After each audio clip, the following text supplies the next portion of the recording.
Hi, welcome to Max kitchen. இன்றைக்கி நம்ம வந்து திவாலி ரெசிபிஸ் பார்க்க போகிறோம்.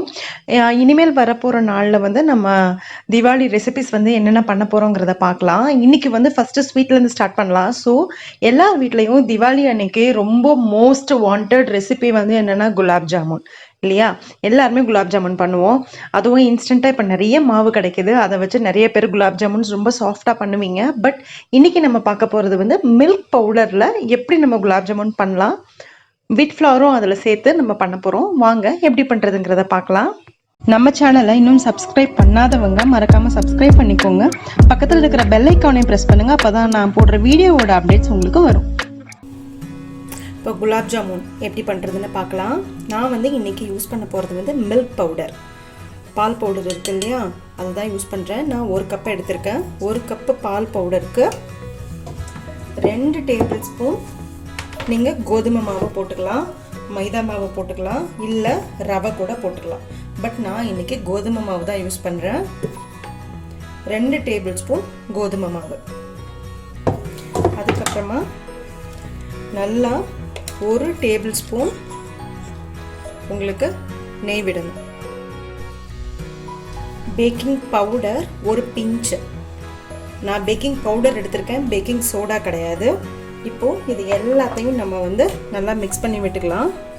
ஒரு 2 நிமிஷம் 3 நிமிஷம் நீங்கள் விடாமல் இது மாதிரி பிசைஞ்சுக்கோங்க. இப்போ பாருங்கள், நல்லா பிசைஞ்சாச்சு. ஸோ இந்த டைமில் வந்து நான் வந்து நீங்கள் அளவு எடுத்துருப்பீங்க இல்லையா பால் பவுடர், அதில் 1/4 கப்பு அளவுக்கு பால் எடுத்துக்கோங்க. இது வந்து வார்ம்டு மில்க், வெது வெதுன்னு இருக்கிற பால். இது தண்ணி கூட ஊற்றி பிசைஞ்சிக்கலாம். பட் பால் ஊற்றும் போது உங்களுக்கு கன்சிஸ்டன்சி ரொம்ப நல்லா வரும், ரொம்ப சாஃப்டாகவும் வரும். ஸோ கொஞ்சம் கொஞ்சமாக பிசைஞ்சிக்கலாம். இந்த மாதிரி கொஞ்சம் ஸ்டிக்கியாக இருக்கணும். ஏன்னா நம்ம கோதுமை மாவு போட்டிருக்கிறதுனால அது கொஞ்சம் லேட் ஆக ஆக அந்த மாவு வந்து அந்த ஈரப்பதத்தை எல்லாத்தையும் அப்சர்வ் பண்ணிக்கும். அதனால் கொஞ்சம் இது மாதிரி நீங்கள் ஸ்டிக்கியாக இருக்க மாதிரி பிசைஞ்சு வச்சுக்கிட்டிங்கன்னா உங்களுக்கு மாவு வந்து உருட்டும் போது விரியாது, விரிவிடாமல் நல்லா சூப்பராக ஃப்ரை ஆகும். குலாப் ஜாமுனும் நல்லா சாஃப்டாகவும் கிடைக்கும். ஸோ நான் 1/4 கப்பு பால் எடுத்தேன்.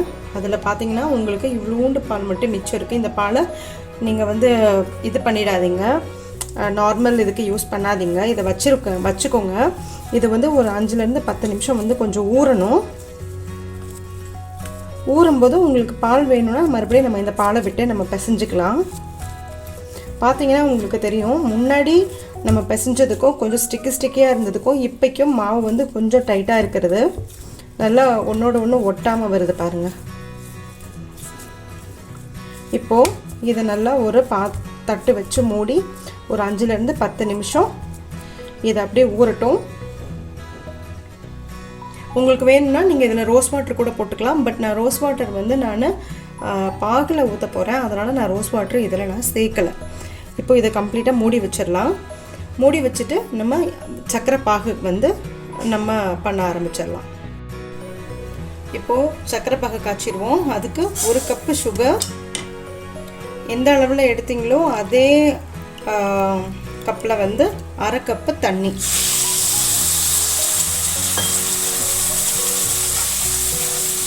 சர்க்கரை நல்லா கரையிட்டோம். எப்பயுமே நம்ம சர்க்கரை பாகு காய்ச்சும் போது கொஞ்சம் அகலமான பாத்திரம் எடுத்துக்கோங்க. ஏன்னா உங்களுக்கு குட்டி பாத்திரம் எடுத்துக்கிட்டிங்கன்னா மேலெல்லாம் செதறும் போது என்ன ஆகும்னா இந்த ஸ்டவ்வு சுற்றி இருக்கிற இடம் எல்லாத்துலேயுமே அந்த சர்க்கரை பாகு வந்து தெளித்து உங்களுக்கு க்ளீன் பண்ணுறதுக்கு கஷ்டமாக இருக்கும். அதனால் சர்க்கரை கொஞ்சம் கரையிட்டோம். இப்போது நல்லா கொதிக்குது. அந்த டைமில் ஏலக்காய் பொடி, அப்புறமேலும் ஒரு 3-4 ஸ்ட்ரிங்கு குங்குமப்பூ ஆப்ஷன் தான். ரோஸ் வாட்டர் இருந்தால் நீங்கள் ரோஸ் வாட்டர் போட்டுக்கலாம், இல்லை குங்குமப்பூ போடுறதுனால போடலாம், இல்லை ரெண்டுமே போடலைன்னா கூட ஒன்றும் பிரச்சனை இல்லை. ஏலக்காய் தூள், இந்த சுகர் சிரப் மட்டும் நீங்கள் வச்சு நீங்கள் பண்ணலாம்.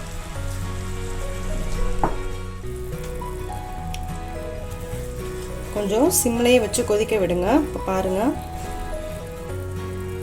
பார்த்தீங்கன்னா உங்களுக்கு தெரியும் இந்த மாதிரி பிசுன்னு இருக்கணும். பிசு பிசுன்னு இருக்கணும். இதுதான் வந்து அதுக்கு பதம். இங்கே பாருங்க. ஸோ இப்போ இதை எடுத்துடலாம். இப்போ இதை ஆஃப் பண்ணிடலாம். இப்போ நம்ம ஜாமுனை வந்து ரெடி பண்ண ஆரம்பிச்சிருவோம். நான் எண்ணெய் வந்து கொஞ்சமாக ஊற்றி காய வச்சுருக்கேன். ஸோ நம்ம திரட்டுறதுக்குள்ளே வந்து உருண்டை எல்லாத்தையும் உருட்டுறதுக்குள்ளே எண்ணெய் வந்து கொஞ்சம் காஞ்சிரும். எண்ணெய் வந்து ரொம்ப ஹாட்டாகக்கூடாது, நல்லா ஸ்லோவில் வச்சே நல்லா சூடாகட்டும், மெதுவாக சூடாகட்டும். அதுக்குள்ளே நம்ம உருண்டை உருட்டுறதுக்கு கரெக்ட். இந்த சக்கரை பாகில் வந்து ஒரு 2லேருந்து 3 ட்ராப்பு நம்ம லெமன் ஜூஸ் போட்டுக்கலாம். ஸோ உங்களுக்கு ஆறுனா கூட சுகர் சிரப் வந்து இது ஆகாமல் இருக்கும், முருகி போகாமல் இருக்கும்னு சொல்லுவாங்க. அந்த சர்க்கரையாக சீக்கிரமாக மாறாது. இதை பண்ணிவிட்டு தனியாக எடுத்து வச்சுட்டு நம்ம ஜாமுன்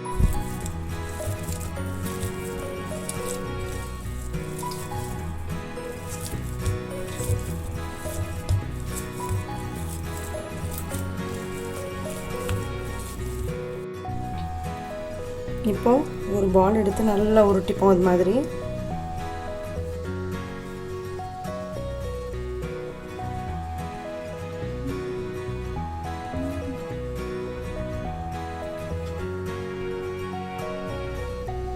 பாருங்க எவ்வளோ சாஃப்டாக, எந்த வித கிராக்கும் இல்லாமல் எவ்வளோ நல்லா வந்திருக்கு பாருங்கள், ஸ்மூத் பாலாக. இது மாதிரி எல்லாத்தையுமே உருட்டி வச்சு பார்த்திங்கன்னா நான் எல்லாத்தையுமே வந்து உருட்டி வச்சுட்டேன். இது மாதிரி பார்த்திங்கன்னா எவ்வளோ ஸ்மூத்தாக எவ்வளோ சூப்பராக வந்திருக்கு பார்த்திங்களா. ஓகே, இப்போ வந்து எனக்கு 1 கப்பு பால் பவுடரில் வந்து உங்களுக்கு 25லேருந்து 26 இந்த சைஸான குலாப் ஜாமுன் உங்களுக்கு கிடைக்கும். இப்போ வந்து நம்ம ஃப்ரை பண்ண ஆரம்பிச்சிடலாம். ஆல்ரெடி நான் எண்ணெய் காய வச்சாச்சு. எண்ணெய் வந்து இதுக்கு ரொம்ப சூடாக காயணும்னு அவசியம் இல்லை.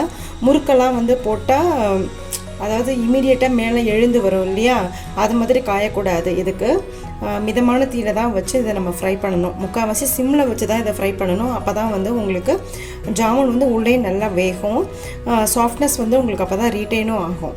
இப்போ நம்ம இதை ஃப்ரை பண்ண ஆரம்பிச்சிடலாம்.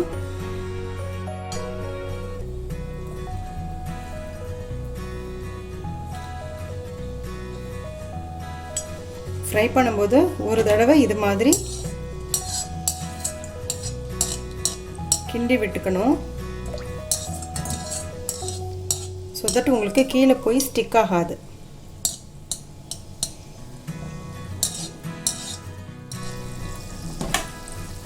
பார்த்தீங்கன்னா சூப்பராக ஜாமுன் வந்து ஃப்ரை ஆகிட்டு இருக்குங்க பாருங்க. இதை நம்ம எடுத்துடலாம். நீங்கள் இது மாதிரி கிளறி விட்டுக்கிட்டே இருந்தீங்கன்னா உங்களுக்கு ஈவனாக குக் ஆகும். கலர் பாருங்கள், ஒரே மாதிரி கலரில் வந்திருக்கு பார்த்தீங்களா. இப்போ லாஸ்ட் பேட்சையுமே எடுத்தாச்சு.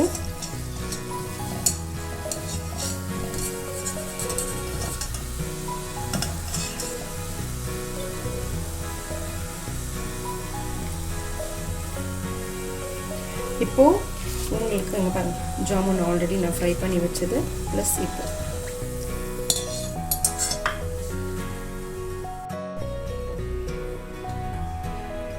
இப்போ ஒரு பவுலில் நம்ம ஆல்ரெடி சுகர் சிரப் ரெடி பண்ணி வச்சுருக்கோம் இல்லையா, அதை ஊற்றிப்போம்.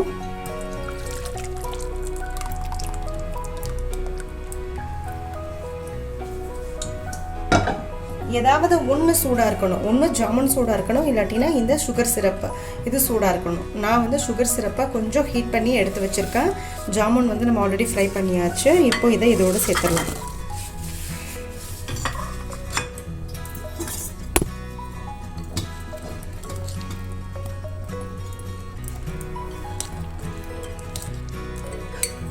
அவ்வளோதான், சூப்பரான ஜாமுன் ரெடி. இதை நீங்கள் கவர் பண்ணி வச்சு ஒரு 2 ஹவர்ஸ்க்கு அப்புறமா நீங்கள் சாப்பிட்டீங்கன்னா நல்லா சாஃப்டான ஜூஸியான ஜாமுன் வந்து உங்களுக்கு பால் பவுடர் வச்சு நம்ம ரெடி பண்ணிட்டோம். இன்ஸ்டன்ட் மாவு இல்லாமல் ஃப்ரம் த ஸ்க்ராட்ச் வந்து நம்ம இன்றைக்கி பார்த்துருக்கோம். கோயாலாம் யூஸ் பண்ணலை, வெறும் பால் பவுடர்லேயே ரொம்ப சூப்பரான குலாப் ஜாமுன் ரெடி. இதை வந்து நான் உங்களுக்கு 2 ஹவர்ஸ்க்கு அப்புறமா நான் உங்களுக்கு கட் பண்ணி காமிக்கிறேன் எவ்வளோ ஜூஸியாக எவ்வளோ சாஃப்டாக இருக்குன்னு.